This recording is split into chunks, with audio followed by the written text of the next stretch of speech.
بسم اللہ الرحمن الرحیم۔ رسول اللہ صلی اللہ علیہ وآلہ وسلم کی معاشی زندگی یعنی مکی دور قبل از نبوت۔ اس کے بعد سامعین اب شروع کرتے ہیں رسول اللہ صلی اللہ علیہ وآلہ وسلم کی معاشی زندگی بعد از نبوت مکی دور۔ سامعین، اعلان نبوت کے ساتھ ہی آپ صلی اللہ علیہ وآلہ وسلم تبلیغی امور میں مصروف ہو گئے اور معاشی سرگرمیوں سمیت دیگر تمام مصروفیات ثانوی حیثیت اختیار کر گئی۔ یہ ایک حقیقت ہے کہ اعلان نبوت کے ساتھ ہی آپ صلی اللہ علیہ وآلہ وسلم کی معاشی ذمہ داریاں بڑھ گئیں، کیونکہ جو لوگ آپ صلی اللہ علیہ وآلہ وسلم پر ایمان لائے ان میں کم عمر بچے، غریب افراد اور کچھ غلام بھی تھے۔ ان لوگوں کو معاشرتی و معاشی تحفظ فراہم کرنا ان حضور صلی اللہ علیہ وآلہ وسلم کی اہم ذمہ داری تھی۔ سرکار دو عالم صلی اللہ علیہ وآلہ وسلم اہم وقت تبلیغی امور میں مصروف رہنے کی وجہ سے معاشی جدوجہد نہیں فرما سکتے تھے، جیسا کہ آپ صلی اللہ علیہ وآلہ وسلم نے ہمیشہ اپنے مال سے معاشرے کے ضرورت مند افراد کی مدد فرمائی۔ کتب سیرت کے مطالعہ سے معلوم ہوتا ہے کہ دو اشخاص نے خاص طور پر آپ صلی اللہ علیہ وآلہ وسلم کے ساتھ تعاون کیا، یعنی حضرت خدیجہ رضی اللہ تعالی عنہا اور حضرت ابو بکر صدیق رضی اللہ تعالی عنہ۔ یہ دونوں سرکار دو عالم صلی اللہ علیہ وآلہ وسلم پر سب سے پہلے ایمان لانے والے ہیں اور مالی معاونت میں آپ صلی اللہ علیہ وآلہ وسلم کے تمام ساتھیوں پر برتری رکھتے ہیں۔ ان دونوں کا تذکرہ ضروری ہے۔ ان کا تذکرہ آپ صلی اللہ علیہ وآلہ وسلم کی معاشی زندگی میں بڑی اہمیت رکھتا ہے، کیونکہ انہوں نے مسلمانوں کی جس قدر مالی امداد کی وہ ایک اعتبار سے سرکار دو عالم صلی اللہ علیہ وآلہ وسلم کی ذمہ داریوں کا حصہ تھی۔ یہی وجہ ہے کہ آپ صلی اللہ علیہ وآلہ وسلم نے ان کی معاونت کو اپنے اوپر احسان جانا اور کئی ایک موقعوں پر اس کا اظہار بھی فرمایا۔ یہ سعادت حضرت خدیجہ رضی اللہ تعالی عنہا کے حصہ میں آئی کہ سرکار دو عالم صلی اللہ علیہ وآلہ وسلم کی تجارتی کوششوں سے آپ کے سرمایہ کو فروغ ملا اور وہ سرمایہ معاشرے کے ضرورت مند افراد پر صرف ہوا، اسلام کی نشر و اشاعت میں کام آیا، خصوصاً نو مسلم غلاموں کو اس سے فائدہ پہنچا اور وہ آزادی کی نعمت سے سرفراز ہوئے۔ جب مسلمانوں کو معاشی اعتبار سے تقویت پہنچی تو ان حضور صلی اللہ علیہ وآلہ وسلم کی ایک ذمہ داری تکمیل تک پہنچی اور سیدہ خدیجہ رضی اللہ تعالی عنہا کی دولت بھی کام آئی۔ آپ صلی اللہ علیہ وآلہ وسلم نے ان کا ذکر یوں فرمایا: اللہ تعالیٰ نے مجھے خدیجہ رضی اللہ تعالی عنہا سے بہتر بیوی نہیں دی۔ وہ مجھ پر ایمان لائیں جب لوگوں نے کفر کیا، میری تصدیق کی جب لوگوں نے جھٹلایا، اور مال سے میری مدد کی۔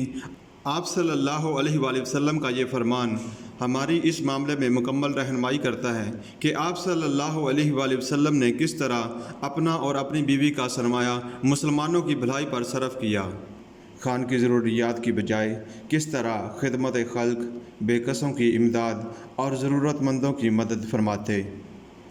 معاشی اعتبار سے اعلان نبوت کے بعد کا دور مصارف کا دور تھا۔ اس کی گواہی حضرت خدیجہ رضی اللہ تعالی عنہا دیتی ہیں کہ آپ صلی اللہ علیہ وآلہ وسلم اقربا پر شفقت فرماتے، بیواؤں، یتیموں، بے کسوں کی دستگیری کرتے، مہمان نواز ہیں اور مصیبت زدہ لوگوں کی مدد فرماتے۔ ایک مرتبہ قحط کے زمانے میں حلیمہ سعدیہ رضی اللہ تعالی عنہا ان حضور صلی اللہ علیہ وآلہ وسلم کی خدمت میں حاضر ہوئیں تو آپ صلی اللہ علیہ وآلہ وسلم نے سیدہ خدیجہ رضی اللہ تعالی عنہا کے مال سے انہیں 40 بکریاں اور سامان سے لدا ہوا ایک اونٹ عطا فرمایا۔ حضرت خدیجہ رضی اللہ تعالی عنہا نے ان حضور صلی اللہ علیہ وآلہ وسلم کی خدمت میں ایک غلام خدمت کے لیے پیش کیا تو آپ صلی اللہ علیہ وآلہ وسلم نے اسے قبول کیا اور پھر آزاد کر دیا۔ حضرت ابو بکر صدیق رضی اللہ تعالی عنہ حضرت ابو بکر صدیق رضی اللہ تعالی عنہ سرکار دو عالم صلی اللہ علیہ وآلہ وسلم پر سب سے پہلے ایمان لانے والے مرد ہیں۔ وہ بلا تعمل ایمان لائے اور بہترین ساتھی بنے۔ حضرت ابو بکر صدیق رضی اللہ تعالی عنہ جہاں آپ صلی اللہ علیہ وآلہ وسلم کے لیے دینی و معاشرتی معاملات میں معاون رہے، وہاں معاشی امور میں بھی آپ صلی اللہ علیہ وآلہ وسلم کے ایک باوقار مددگار ثابت ہوئے۔ آپ صلی اللہ علیہ وآلہ وسلم نے اس معاونت کا ذکر کرتے ہوئے فرمایا کہ جس کسی کا ہم پر احسان تھا اس کا بدلہ چکا دیا گیا ہے، لیکن ابو بکر صدیق رضی اللہ تعالی عنہ کا احسان مجھ پر باقی ہے، اور کسی کے مال نے مجھے اتنا نفع نہیں دیا جتنا ابو بکر صدیق رضی اللہ تعالی عنہ کے مال نے دیا۔ آپ صلی اللہ علیہ وآلہ وسلم نے فرمایا کہ ابو بکر صدیق رضی اللہ تعالی عنہ نے نہ صرف یہ کہ میری تصدیق کی بلکہ اپنے جان و مال سے میری امداد بھی کی۔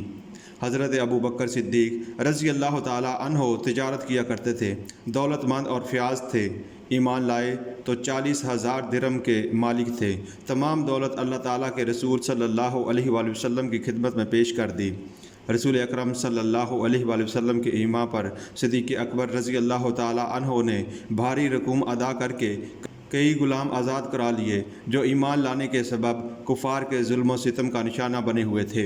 ان میں بلال بن رباح، عامر بن فہیرہ، لبینہ، زنیرہ، نہیدیہ اور عبیس قابل ذکر ہیں۔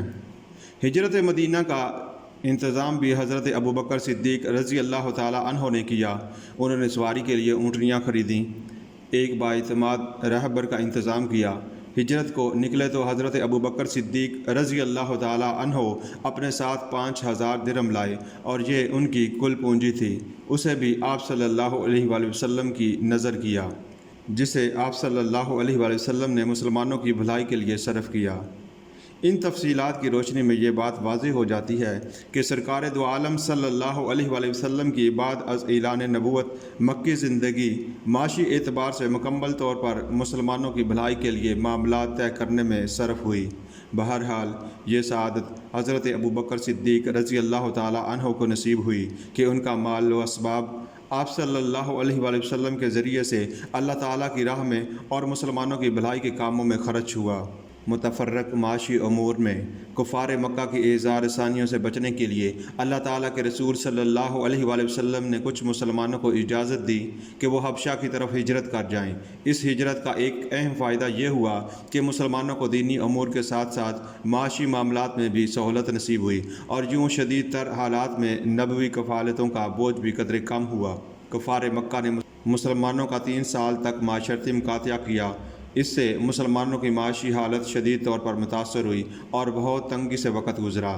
یقیناً رسول اللہ صلی اللہ علیہ وآلہ وسلم اور آپ کے جانثار ساتھیوں کے پاس جو کچھ موجود تھا وہ لے آئے تھے، اور وہ مسلمانوں کی باہمی ضرورتوں میں کام آیا۔ کتب سیرت کے مطالعہ سے معلوم ہوتا ہے کہ مکہ معظمہ کے بعض دردمند حضرات چوری چھپے غلہ وغیرہ پہنچا دیا کرتے تھے۔ کاروبار اور تجارت کا رجحان آپ صلی اللہ علیہ وآلہ وسلم میں موجود تھا۔ اس دور میں بھی بعض موقعوں پر آپ نے غلے کا تجارتی لین دین فرمایا اور شراکت پر کاروبار بھی فرمایا۔ قیس بن صائب جو آپ صلی اللہ علیہ وآلہ وسلم کے شریک کاروبار تھے، آپ صلی اللہ علیہ وآلہ وسلم کی دیانت اور صداقت کے معترف تھے۔ آپ صلی اللہ علیہ وآلہ وسلم نے باحصول تجارت فرمائی۔ اس لیے اگر کاروباری معاملات میں کوئی شخص زیادتی کرتا تو جس کے ساتھ زیادتی ہوتی آپ صلی اللہ علیہ وآلہ وسلم اس کا ساتھ دیتے اور اس کا حق دلانے کی کوشش کرتے۔ ابن اسحاق نے لکھا ہے کہ عراش کا رہنے والا ایک تاجر کچھ اونٹ مکہ معظمہ لایا۔ ابو جہل نے خرید لیے مگر قیمت دینے میں ٹال مٹول کرنے لگا۔ سرداران قریش کے ایما پر وہ شخص اللہ تعالیٰ کے رسول صلی اللہ علیہ وآلہ وسلم کے پاس آیا۔ آپ اس کے ساتھ ابو جہل کے گھر تشریف لے گئے اور فرمایا، اے امرو، اس کا حق ادا کرو۔